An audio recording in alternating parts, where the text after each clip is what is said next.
Hi everyone. क्या आप भी ये flawless sweat proof track proof base सीखना चाहते हैं कि आपकी ब्राइट दूसरों में भी अलग दिखे? तो ये वीडियो पूरी देखते रहिए। सबसे पहले हमने एक अच्छा सा हाइड्रेटिंग स्प्रे यूज़ किया है और स्प्रे यूज़ करने के बाद सबसे ज़्यादा इंपॉर्टेंट है उसको अच्छी तरीके से सुखाना, क्योंकि हम क्या करते हैं स्टेप बाय स्टेप स्टार्ट तो कर देते हैं बट स्टेप फिनिश ही नहीं करते हैं। उसके बाद हम एक जेल मॉइस्चराइज़र यूज़ करेंगे जिससे हमारी स्किन बिल्कुल अच्छे से हाइड्रेट हो जाए। आप देखो ये लगाते ही ना मेरी स्किन बहुत ज़्यादा हाइड्रेट हो चुकी है।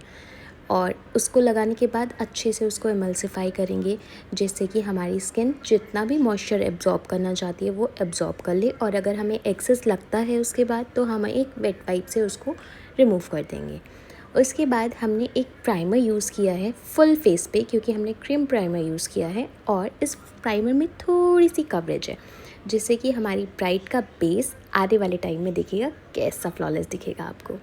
अच्छे से उस प्राइमर को यूज़ करने का एक तरीका है कि आपको प्राइमर बहुत अच्छे से ना मॉइस्चराइज़र की तरह इमल्सिफाई नहीं करना, बस लगा के छोड़ देना है। थोड़ा सा लेयरिंग आपको दिख रही होगी, थोड़ा सा उसको रहने देना है। उसके बाद एक इल्यूमिनेटर यूज़ करेंगे जिससे कि स्किन ग्लोई इफेक्ट आए।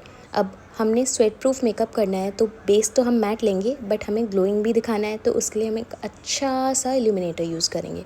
इल्यूमिनेटर लगाते ही ब्राइट की स्किन बिल्कुल शाइन करने लगती है।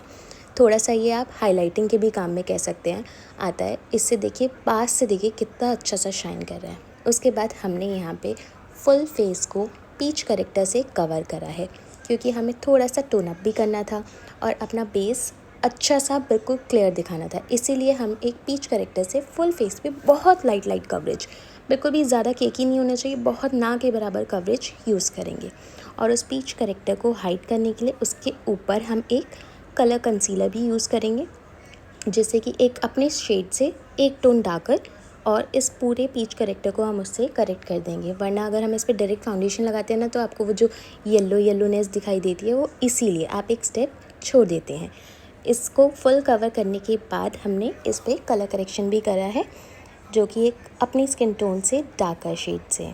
और इतने हमारा ये स्टेप हो रहा है, इतने मैं आपको बता देती हूँ कि देखो मेकअप रातों रात नहीं आता है। आप अच्छे से सीख भी चुके हो, उसके बाद भी जो सबसे इम्पॉर्टेंट काम है ना वो है आपकी प्रैक्टिस।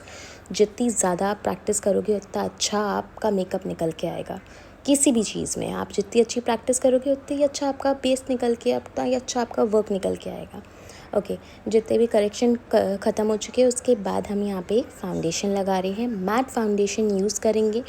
ब्राइट की टोन टू टोन रखना है तो टोन टू टोन, अगर किसी को ब्राइटन अप करना है तो आप ब्राइटन भी कर सकते हैं क्योंकि हमने एक अच्छी सी कवरेज पहले ही दे दी है। अगर हम डार्क कवरेज पहले दे देते हैं तो हमारा जो बेस निकल के आता है वो बहुत ज़्यादा फ्लॉलेस निकल के आता है। मैं इस टाइम हैंड से यूज़ कर रही हूँ, आप चाहे तो ब्रश से यूज़ कर सकते हैं, आप चाहे तो ब्लेंडर से डायरेक्टली लगा सकते हैं, जिसमें भी आप कंफर्टेबल हो। इसके बाद मेरा फेवरेट पार्ट, हम ब्लश लगाएंगे। भर भर के लगाना चाहो तो भर भर के लगाएंगे, कम लगाना चाहो तो कम लगाएंगे। All depends on you. Also bright की चॉइस पे भी सबसे ज़्यादा डिपेंड करता है। क्रीम ब्लश हम यहाँ पे यूज़ कर रहे हैं। ब्लश लगाने के बाद अपने ब्लेंडर से उसको बहुत लाइट हैंड से, ज़्यादा प्रेशराइज मत करिएगा अदरवाइज़ अंदर का सारा बेस निकल के आपका बाहर आ जाएगा। तो बहुत लाइट हैंड से उस ब्लश को अच्छे से अपनी स्किन पे डैबिंग मोशन में एब्जॉर्ब करा देंगे। जितना भी एक्सेस होगा वो आपके ब्लेंडर में निकल जाएगा और जो भी हमें नीड होगी वो हम उस पर फेस पे आपका अच्छा सा ग्लो दिखेगा। देखो कितना प्यारा लग रहा है, क्योंकि मेरा फेवरेट पार्ट है तो मुझे तो अच्छा लगता ही है। अब किसी किसी को पसंद होता है कम ब्लश, किसी किसी को ज़्यादा, मुझे थोड़ा सा ज़्यादा पसंद है। उसके बाद हम यहाँ पे एक अच्छा सा कंसीलर यूज़ करेंगे जिससे कि हमारी अंडर आई क्रीजिंग भी नहीं हो, है ना। यहाँ पे मैं 2 टाइप के कंसीलर्स यूज़ करूँगी, एक थोड़ा सा डार्कर और उसके बाद उसको लाइटन अप करने के लिए थोड़ा सा लाइट। 2 कंसीलर्स का कवर करके मैंने अच्छे से फेस की शेपिंग दे दिया। अच्छे से कंसीलर करने के बाद उसको 2 मिनट के लिए, एटलीस्ट 1 मिनट के लिए तो छोड़ ही देना। एकदम से मत डैप करना। वीडियो में आपको एकदम दिख रहा है बट मैंने अच्छा खासा टाइम छोड़ा था जिससे कि क्रीजेस नहीं आएंगी। ठीक है, क्रीजेस जो आ जाती हैं वो इसलिए क्योंकि हम लगाते हैं और टप टप टप टप करना शुरू कर देते हैं। नहीं, 1 मिनट के लिए छोड़ दो। उसके बाद उसको अच्छे से ब्लेंड करो। ये स्टेप भी बहुत इंपॉर्टेंट है, हल्के हाथ से ब्लेंड करना है। अगर हमने हल्के हाथ से ब्लेंड नहीं किया तो जितनी कवरेज हमने अंदर दी है ना सब निकल के बाहर आएगी। कलर हाईलाइट होने की जगह वो और ज़्यादा दब जाता है। किसी किसी अंडर आई देखते हो और ज़्यादा ब्लैक लग रही होती है, क्योंकि क्या करते हैं, कवरेज तो उन्होंने अच्छा लेयरिंग तो करी होती है बट बहुत ज़्यादा प्रेशराइज कर दिया होता है। उससे क्या होता है, हमारा अंदर का करेक्टर कंसीलिंग सब चीज़ निकल के आ जाती है। तो हम ये काम भी बहुत आराम से करेंगे, बिल्कुल लाइट हैंड से ब्लेंड करेंगे। ब्लेंडर भी आपका अच्छा होना चाहिए जिससे कि आपको बहुत ज़्यादा प्रेशर देना ही ना पड़े और स्मूथ स्किन टेक्सचर दिखाई दे। उसके बाद अच्छे से कवर करने के बाद सबसे इम्पॉर्टेंट काम, फेस की कॉन्टूरिंग करेंगे, क्योंकि जितनी हमने अभी पूरा फेस को ब्लैंक कर दिया, वापस से उसको शेप देनी है।